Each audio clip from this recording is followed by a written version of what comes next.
Next हम लोगों को जो टॉपिक पढ़ना है वो पढ़ना है CFT इन टेट्राहेड्रल कॉम्प्लेक्सेस। तो जब आप टेट्राहेड्रल कॉम्प्लेक्सेस में आकर देखोगे तो जो डीजेनरेट डी ऑर्बिटल्स होते हैं, जैसा कि मैंने आपको ऑक्टाहेड्रल कॉम्प्लेक्स में पढ़ाया था, ऑक्टाहेड्रल कॉम्प्लेक्स में पढ़ाया था ना, इसके ऊपर क्या होता है, जो डीजेनरेट डी ऑर्बिटल्स हैं उनके ऊपर जो आपके लिगैंड्स होते हैं वो पेयर ऑफ इलेक्ट्रॉन डोनेट करेंगे, और जब पेयर ऑफ इलेक्ट्रॉन डोनेट किया जाएगा तो क्या होगा, इनकी एनर्जी थोड़ी बढ़ जाएगी, और इनकी एनर्जी बढ़ने के बाद ये क्या हो जाएगा, दो पार्ट में स्प्लिट कर जाएगा, दो पार्ट में स्प्लिट कर जाएगा। यहाँ पर स्प्लिटिंग जो है वो उल्टा है। जो ऑक्टाहेड्रल कॉम्प्लेक्सेस थे उसमें जो आपका 3 आ रहा था वो नीचे आ रहा था, और 2 आ रहा था वो कहाँ ऊपर आ रहा था। इस बार जो है dx² - y² dz² नीचे आएंगे, और dxyz dyz और dzx जो होंगे वो ऊपर आएंगे। इस वाले स्टेट को हम लोग E बोलते हैं, और इस वाले स्टेट को हम लोग क्या बोलते हैं, T2 बोलते हैं। इसको हम लोग क्या बोलते हैं, T2 बोलते हैं।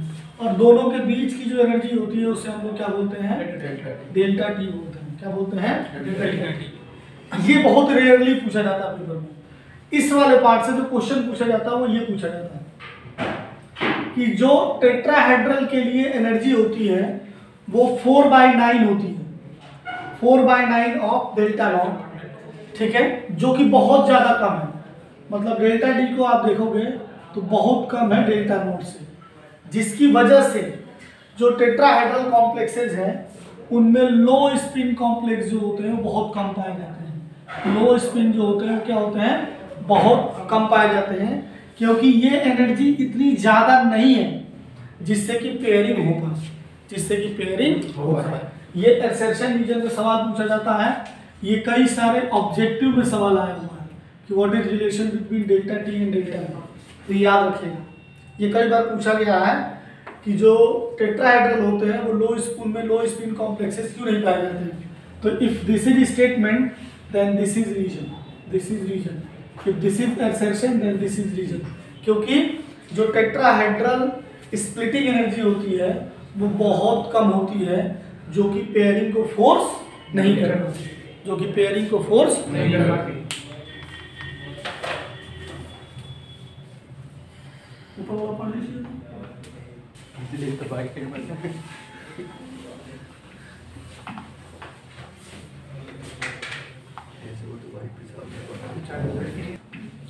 देखिए नेक्स्ट टॉपिक जो हम लोग को पढ़ना है वो पढ़ना है colour in coordination compound. Colour in coordination compound में देखो क्या होता है। सबसे पहले तो आपको ये समझना होगा कि कोई भी कलर उस जैसा कलर है उसी कलर का क्यों दिखाई देता है, क्योंकि अगर उसके ऊपर जो वाइट लाइट पड़ रही है उससे आने वाली बाकी लाइट को वो एब्जॉर्ब कर लेता है और उसी कलर को क्या करता है, रिफ्लेक्ट करता है।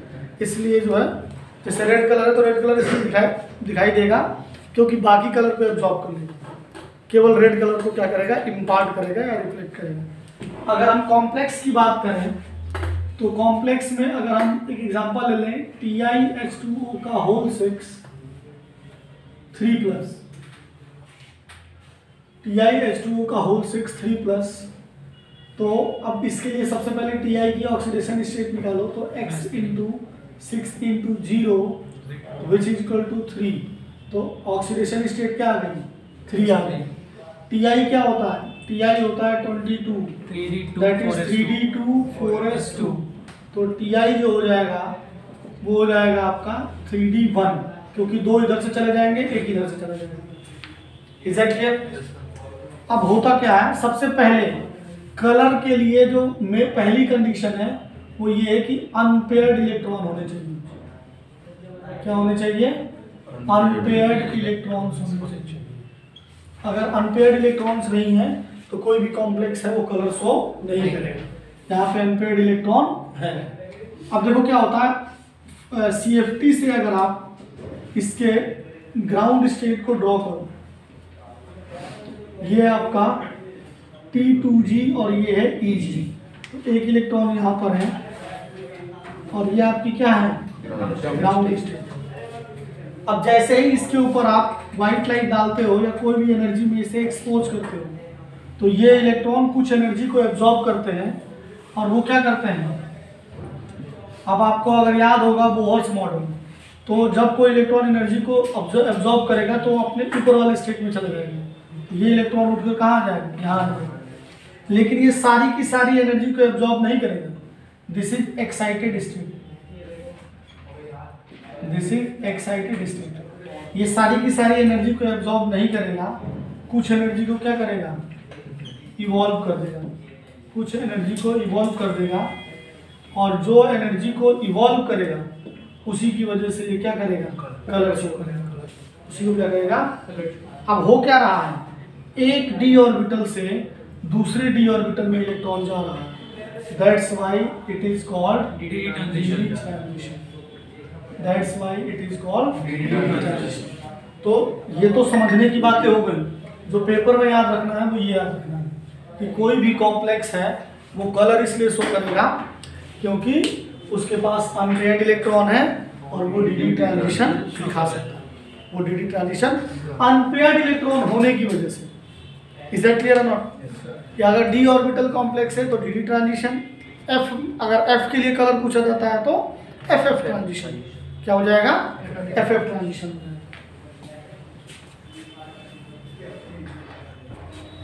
नेक्स्ट है आपका लिमिटेशन ऑफ CFT। हेडिंग आ रही है लिमिटेशन ऑफ CFT, और लिमिटेशन ऑफ CFT पे आप लोग NCERT से पढ़ लीजिएगा, ठीक है। लेकिन लिख लीजिए क्योंकि कुछ भी पूछ सकते हैं पेपर में। Limitation of CFT। अब इसके बाद एक नोट लिखिए, आप लोग एक नोट लिखिए, ध्यान से समझिए इधर। नोट क्या कह रहा है कि आपका, वैसे हम लोग को पता है, since we know that E is equal to होता है SC divide by lambda. E is equal to क्या होता है, SC डिवाइड बाय लैम्डा। अब इसी को आप लोग क्या कह सकते हो, स्प्लिटिंग एनर्जी कह दिए, क्योंकि ये भी तो एनर्जी है, तो वो क्या हो जाएगा, इज इक्वल टू हो जाएगा SC डिवाइड बाय लैम्डा। और यहाँ से क्या दिख रहा है कि delta naught is inversely proportional to lambda. कहने का मतलब ये है कि डेल्टा नॉट की वैल्यू ज़्यादा होगी तो लैम्डा की वैल्यू क्या होगी, कम होगी। और डेल्टा नॉट ज़्यादा होने का मतलब क्या है, स्ट्रॉन्ग फील्ड लिगाइंड की बात हो रही है, स्ट्रॉन्ग फील्ड लिगाइंड की बात हो रही है कि अगर स्ट्रॉन्ग फील्ड लिगाइंड होगा तो वो जो कलर शो करेगा उसके लिए लैम्डा की वैल्यू क्या होगी, कम होगी। उसके लिए जो कलर होगा उसके लिए लैम्डा की वैल्यू क्या होगी, कम होगी। मतलब कि ब्लू के साइड शिफ्ट होगी या वायलेट के साइड शिफ्ट होगी। एक तो सवाल ये पूछा जाता है आपके पेपर में, ठीक है। इसके ऊपर जो है क्वेश्चन अगर आप लेना चाहो तो शायद इसमें NCERT में ही क्वेश्चन दे रखा है, लास्ट क्वेश्चन दे रखा है। जैसे NCERT में आपको क्वेश्चन दे रखा है कि what will be the correct order, what will be the correct order for the wavelength, for the wavelength of absorption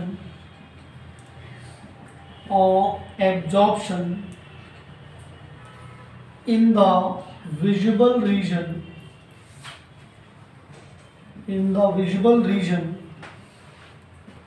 for the following complexes, for the following दे रखा है NiNO का NO2 का whole 6 4 minus, comma NiNS3 का whole 6 2 plus, और NiS2O का whole 6 2 plus.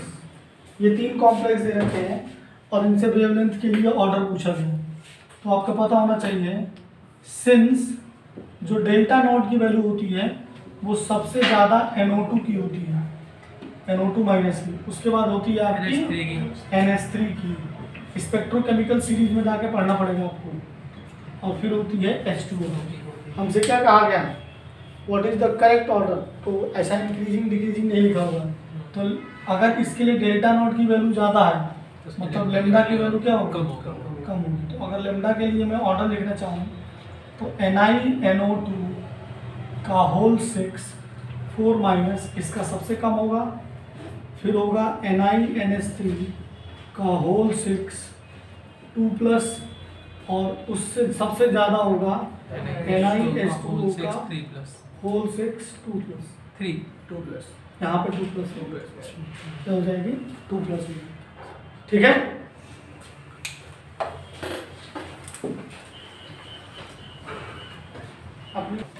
देखिए आजकल इस टाइप के क्वेश्चन बड़े आ रहे हैं, मार्केट में चल रहा है, बहुत ही आसान क्वेश्चन है। देखिए क्या है, कैसे करेंगे। कह रहा है कि the crystal field stabilising energy of COCl का होल 6 4 माइनस दे रखा है 18,000 सेंटीमीटर इनवर्स, और आपसे CFSC ऑफ किसका पूछा गया है, COCl4 2 माइनस। तो ये कौन सा कॉम्प्लेक्स है, ये ऑक्टाहेड्रल है, और ये कौन सा कॉम्प्लेक्स है, ये टेट्राहेड्रल है। और अभी अभी हमने फॉर्मूला बताया था कि delta T equal to 4/9 into delta naught, तो 4/9 और डेल्टा नॉट की वैल्यू दे रखी है 18,000, तो 9 गुना 18 और 4 गुना 8 8,000 centimetre inverse. You will get the answer. ये क्वेश्चन आएगा, आपको लग जरूर रहा होगा कि आसान है, लेकिन पहले ये पेपरों में नहीं पूछा जाता था, अब आने लगा इस टाइप का क्वेश्चन। ठीक है, कर लीजिए।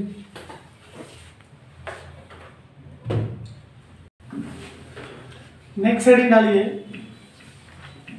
नेक्स्ट टॉपिक है आपका bonding in metal carbonyls. Bonding in metal carbonyls, bonding in metal carbonyls. JEE Mains में इसमें सवाल आ रहे हैं, स्ट्रक्चर के बारे में पूछा जा रहा है कि NiCO का होल 4 है। सबसे पहले कार्बोनिल में कई बार बता चुका हूँ, कार्बोनिल वो होते हैं जिनके पास C डबल बॉन्ड हो या C, यहाँ पर कार्बन मोनोऑक्साइड से लेना देना है। कार्बोनिल का मतलब यहाँ कार्बन मोनोऑक्साइड से। ठीक है, तो वो कॉम्प्लेक्सेस जिनमें लिगाइंड हमारा क्या है, कार्बन मोनोऑक्साइड है, वो क्या कहलाते हैं, कार्बोनिल कॉम्प्लेक्सेस कहलाते हैं। और कार्बोनिल कॉम्प्लेक्सेस जो होते हैं वो काफ़ी ज़्यादा स्टेबल होते हैं। क्यों ज़्यादा स्टेबल होते हैं, due to synergic effect, due to synergic effect. ठीक है, सिनर्जिक इफेक्ट क्या होता है उसकी चर्चा अभी हम लोग करेंगे 2 मिनट बाद। उसके पहले इनके स्ट्रक्चर पूछे जा रहे हैं, तो स्ट्रक्चर को पहले समझ लेते हैं। जैसे NiCO का होल 4 है, तो इसका स्ट्रक्चर कैसे बनेगा, अभी हमने इसकी चर्चा करी थी BBT में, अगर आपको याद हो। तो ये एक टेट्राहेड्रल कॉम्प्लेक्स है, टेट्राहेड्रल कॉम्प्लेक्स। अगर हम लोग बात करते हैं FeCO का, ये O यहाँ कैपिटल में है, क्योंकि स्मॉल होगा तो वो कोबाल्ट हो जाएगा। FeCO का होल 5 क्या होगा इसका होगा ट्राइगोनल बाइपिरामिडल। 3 जो होंगे वो एक इक्विलैटरल ट्राइंगल के वर्टेक्स में होंगे, और 2 आपके एक out of the plane, inside the plane, like this. तो ये वाला जो ऊपर आ रहा है इसको ऐसे मिला दो, इससे मिलाओ, इससे मिलाओ, इससे मिलाओ, तो ये एक पिरामिड बनेगा, और ऐसा ही पिरामिड नीचे बनेगा। तो इससे हो गया ट्रायंगल और इससे हो गया पिरामिड, तो हो जाएगा ट्राइगोनल पिरामिड। क्या हो जाएगा, पिरामिड।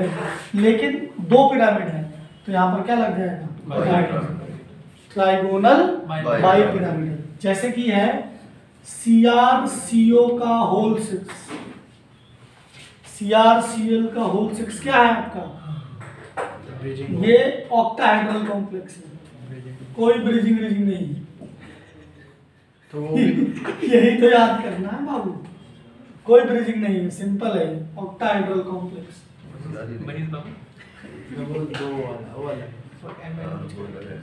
वो Mn वाला जो ब्रिजिंग कॉम्प्लेक्स है वो Mn वाला, डिस्टर्ब मत करो जरूर।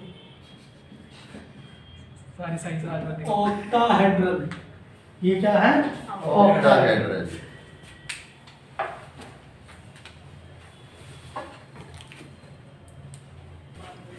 देखिए नेक्स्ट, ये जो मैंने अभी तक कराया है तीनों, ये पेपर में नहीं आते, बहुत मतलब रेयर आते हैं, कभी मतलब कभी आ गए तो आ गए।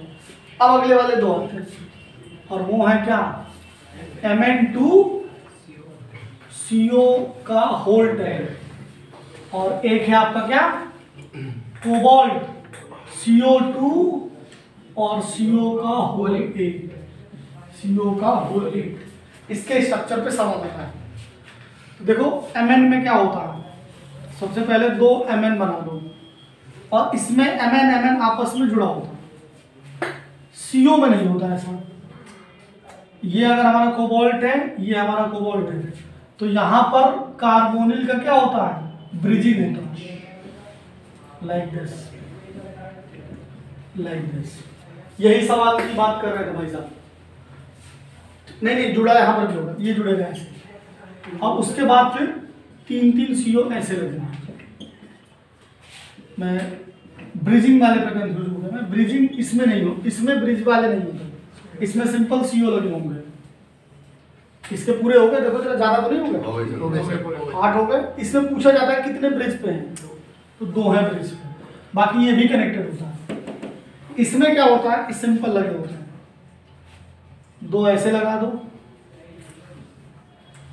CO CO CO CO, फिर ऐसे लगा दो, कितने हो गए, 6 हो गए, ऐसे लगा दो, 7 8 9 10, ठीक है। तो इन पे ज्यादा सवाल आता है, नोट करिए।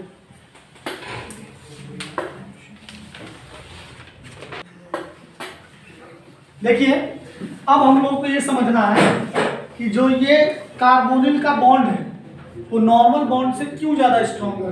तो हेडिंग डालिए सिनर्जी के साथ, हेडिंग डालिए यार, प्लीज बातें मत करो बच्चे,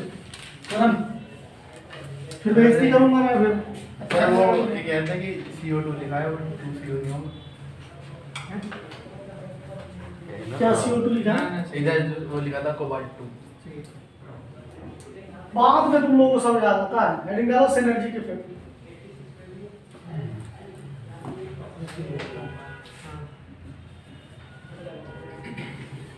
बॉन्डिंग या इफेक्ट से समझो, जैसे कि ये हमारा मेटल है, और ये मेटल के आपके डी ऑर्बिटल से कुछ ऐसे करके दिखाए गए हैं, लाइक दिस। एक आपका ये वाला हो गया, और ये हमारा कार्बोनिल है CO, इसके ऐसे बॉन्ड है कुछ ऑर्बिटल्स हैं, ठीक। अब जब पेयर ऑफ इलेक्ट्रॉन को कोऑर्डिनेट किया जाता है तो CO जो होगा अपने पेयर ऑफ इलेक्ट्रॉन क्या करेगा, अपने पेयर ऑफ इलेक्ट्रॉन इसके मेटल के वैकेंट डी ऑर्बिटल में कोऑर्डिनेट करेगा। ये तो हो रहा है, ये तो सारे के सारे कर रहे हैं, इसमें कुछ नया नहीं। और ये जो बॉन्ड बनते हैं इनको हम लोग क्या बोलते हैं, इनको बोलते हैं MC सिग्मा बॉन्ड। इनको हम लोग क्या बोलते हैं, MC sigma bond. Is it clear. अब क्या होता है कि अगर कार्बन मोनोऑक्साइड को देखोगे तो इसके पास कितने इलेक्ट्रॉन है, 6 और 8, तो टोटल 14 इलेक्ट्रॉन है। तो ये रिजेंबल कर रहा है किससे, N2 से। और molecular orbital theory, Sushil, molecular orbital theory अगर N2 को याद है तो इसका pi star 2px equal to pi star 2py, ये खाली पड़ा हुआ था, वैकेंट था। मतलब इसको अगर मैं मान लेता हूँ पाई स्टार वाला, तो ये इसके खाली है, इसके भी खाली है। इन दोनों के MOT में कॉन्फ़िगरेशन में कोई डिफरेंस नहीं होता, एनर्जी लेवल में डिफरेंस होता है, क्योंकि ये एक हेट्रोन्यूक्लियर कॉम्प्लेक्स, हेट्रोन्यूक्लियर मॉलिक्यूल है, ये होमोन्यूक्लियर, ये क्या है, होमोन्यूक्लियर। तो जैसे अगर आप कार्बन मोनोऑक्साइड और नाइट्रोजन को देखोगे तो इनके कॉन्फ़िगरेशन में कोई डिफरेंस नहीं होता, सिर्फ इनके जो एनर्जी डायग्राम होता है उसमें डिफरेंस होता है, वो भी हल्का सा ऊपर नीचे होता है। वो किसकी वजह से, क्योंकि इन दोनों की इलेक्ट्रोनेगेटिविटी क्या है, अलग। इन दोनों की इलेक्ट्रोनेगेटिविटी सेम है। अब होता क्या है कि जो ये वैकेंट डी ऑर्बिटल्स हैं, सॉरी वैकेंट पाई स्टार वाले ऑर्बिटल हैं कार्बन मोनोऑक्साइड के, जो आपका मेटल होता है अपने पेयर ऑफ इलेक्ट्रॉन इसके अंदर डोनेट कर देता है, और इससे क्या बन जाते हैं, इससे बन जाते हैं MC पाई बॉन्ड। इससे क्या बन जाते हैं, MC पाई बॉन्ड। और इस MC पाई बॉन्ड के बनने से जो मेटल और कार्बोनिल के बीच में जो बॉन्ड बन रहा है वो बाकियों से ज़्यादा स्टेबल हो जाता है। इसी को हम लोग क्या कहते हैं, सिनर्जिक इफेक्ट। इसी को हम लोग क्या कहते हैं, सिनर्जिक इफेक्ट। तो अगर आपसे स्टेबिलिटी पे सवाल आ रहा है तो या तो फिर बाइडेंटेड होगा, तो बाइडेंटेड वाला चिलेशन की वजह से स्टेबल होगा, और अगर केवल यूनिडेंटेड है तो उसमें ज़्यादा स्टेबल कौन होगा, कार्बोनिल वाला। उसमें ज़्यादा स्टेबल कौन होगा, कार्बोनिल। ठीक है। आज का जो सिलेबस है उसके हिसाब से ये चैप्टर पूरा मैंने करा दिया है। केवल और केवल क्या रह गया, एप्लीकेशन रह गया इसका। तो एप्लीकेशन आपको खुद पढ़ना है और एप्लीकेशन आप छोड़ेंगे नहीं, क्योंकि एप्लीकेशन से भी सवाल आता है। अब पुराने सिलेबस में इसमें बहुत सारी चीज़ें थी, लेकिन जब पुराना सिलेबस हमारा नहीं आ रहा है तो हमें नहीं लग रहा है कि उसे पढ़ना चाहिए। अगर आपकी श्रद्धा होगी नॉलेज के लिए तो पढ़ लेंगे, जैसे कि आपका जॉन टेलर हो गया, या फिर इसमें आपका क्या बोलते हैं ऑर्गेनोमेटेलिक कंपाउंड हो गए ईटा वाले, वो सब पुराने आते थे, बहुत साल पहले आते थे, अब नहीं आते। तो अगर आप लोग कहोगे तो पढ़ लेंगे, और इस समय तो बाकायदा सिलेबस से काट दिए गए, ठीक है। तो यहाँ पर कोऑर्डिनेशन खत्म करते हैं, लेकिन कोऑर्डिनेशन में अगर आपने एप्लीकेशन नहीं पढ़ा, याद नहीं किया, तो आपके सवाल फंस जाएगा। तो आपको इसका एप्लीकेशन याद करना जरूरी है। गुड नाइट, शुभ रात्रि, जय हिंद।